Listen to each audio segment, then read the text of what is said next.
Hey beautiful people, welcome back to my channel. I'm actually on my way to an exotic car show and I was like, it's giving luxury, it's giving wealthy, it's giving Lamborghini. I was like, okay, why not share some of the money lessons I learned in my 20s and some money lessons I wish I learned earlier. Like that would have made me a millionaire, a billionaire, a wealthy woman, right? So I want to share those lessons with you. Hopefully if you're in your 20s or in your 30s and you're starting your financial freedom and you're looking for inside principles to follow, strategies to follow, maybe this can help you to get started or just add up to what you're already doing. Are you guys ready for it?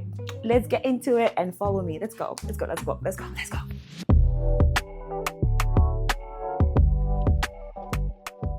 So money lesson number one is you want to understand the psychology of money, your psychology of money. The reason why I say that is you need to understand your cultural beliefs about money, your family beliefs about money, your environment you grew up in, what was the belief about money, because that is your foundation. So if you have limiting beliefs about the idea of money or wealth, you have to rewire your brain, rewire your belief system, because without that, you're not able to build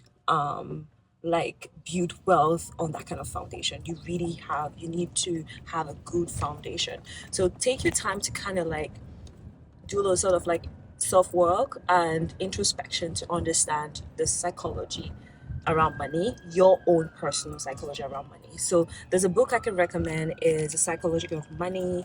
You also have Smart Money Woman. You also have Think and Grow Rich by Napoleon Hill, which is an amazing book.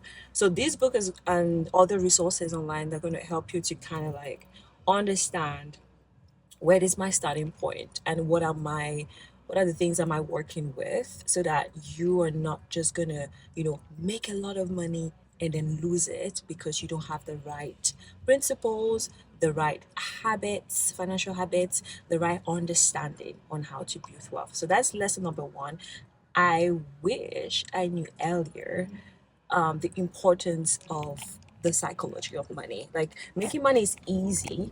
It's how you manage it, is how you control it, it's how you think about money, right? So if you have the wrong thinking about money, you're not going to be successful. You're not going to be wealthy, or you'll be wealthy, but you're going to lose everything, which is not what we want, right? So spend some time to kind of think about that. That is something that I did in my almost in my late 20s. I wish I did it in my early 20s, and this is something that they don't teach us at school. So it's something you really have to learn by yourself with the resources that you have online, or try to meet some people that are way advanced than you in terms of financial wealth, so that they can help you to kind of get new thinking, right? So for me personally, it's something that I did in my late 20s, around 25, 26. That's where I started really doing some deep work. And I understand, the lack mentality, poverty mentality, limiting beliefs, people being scared about making a lot of money. There's just all this kind of belief that doesn't help you to really live a good life and live well. So when I started removing all those limiting beliefs and replacing it by the truth, which the Bible said the truth will set you free, right? So replacing by the truth, that is where I started having a better foundation to walk on. Ay, amor de mis amores, amor mío que me hiciste, que no puedo conformarme sin poderte contemplar.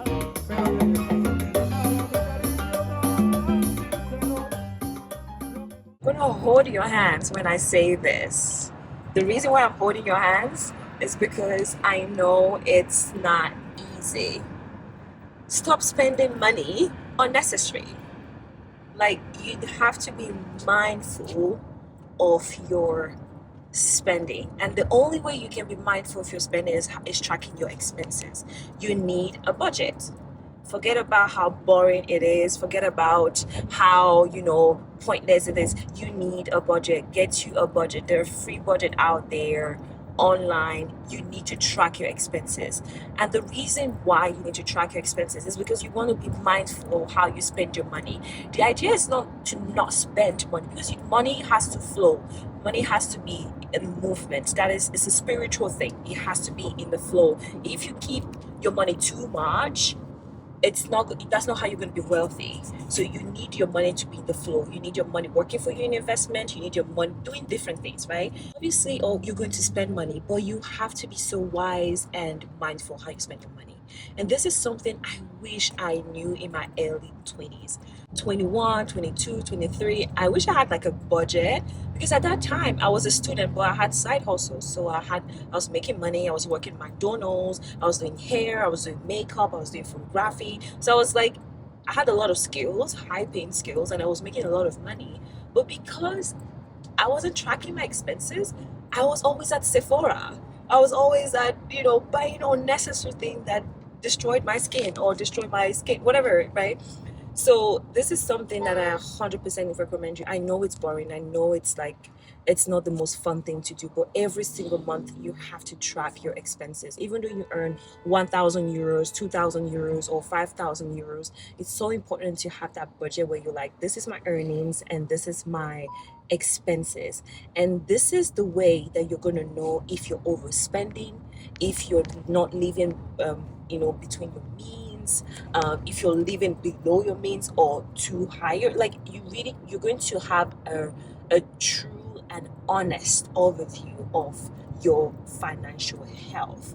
So take some time. If you're not budgeting, just try it for like 6 months and see how that goes. And even in my 30s today, it's something I still do. And I think it doesn't matter how much you earn. You can earn like 6 figure, 7 figure. It's so important to budgeting in the sense of like you're able to spend what you have to spend, and then what you keep, you can now make that money work for you. So that is lesson number 2 that I want to share about money. Track your expenses.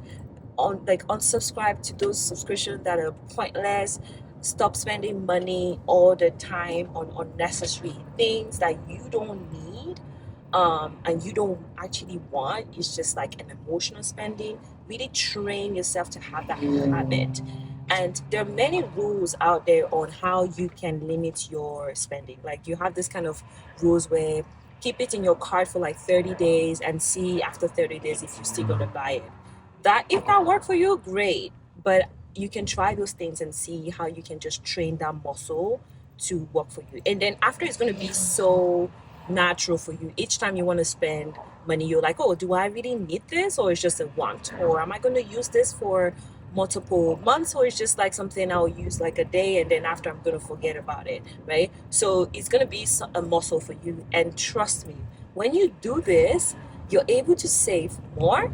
Saving more means that you're able to invest more. Investing more means that you're able to, be financial free faster. It's calculation, it's mathematics, right?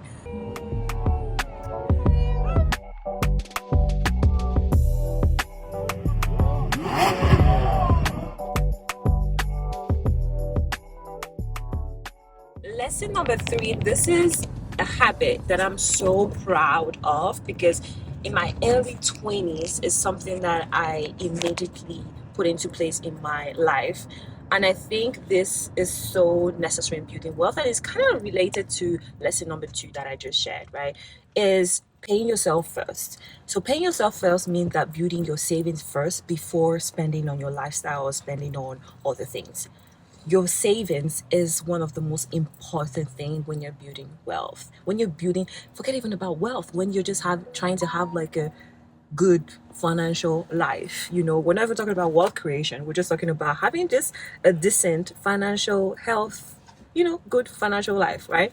So paying yourself first is when you receive your paycheck, or you receive your income, or you receive your side hustle as a student, or whatever money that's coming in.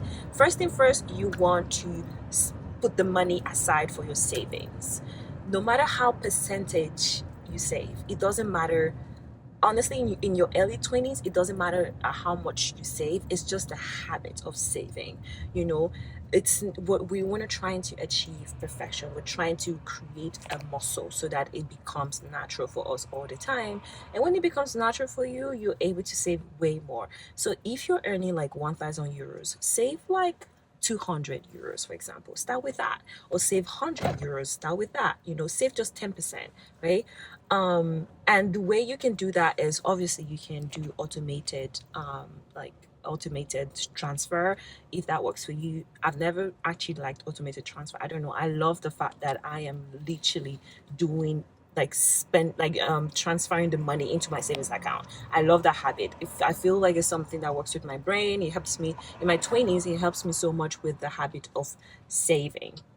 Now, saving is not like you're going to save into a regular account. You don't want to do that mistake and save into the traditional bank. You want to save in a high yield saving account. High yield saving account means that your money is working for you. So let's say you save $200 at the end of the month, you can have $202, $203, depending on the percentage.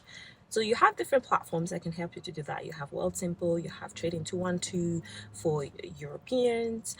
You also have here in Canada, you have EQ, you have Simply, you have many digital banks that can help you to get you set up for that.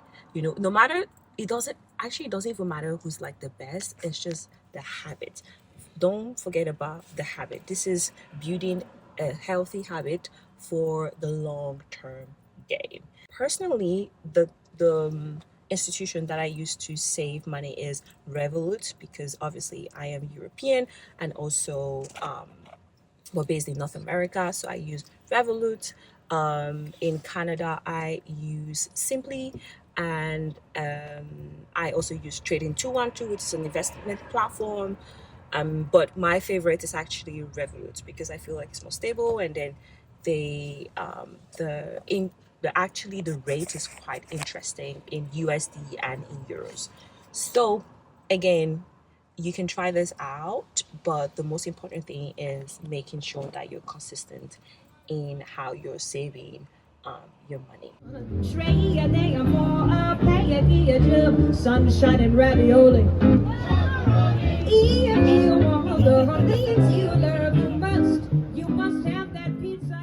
Okay, lesson number 4 is that it's easy to make money, but the difference comes in how you manage it and how you keep it.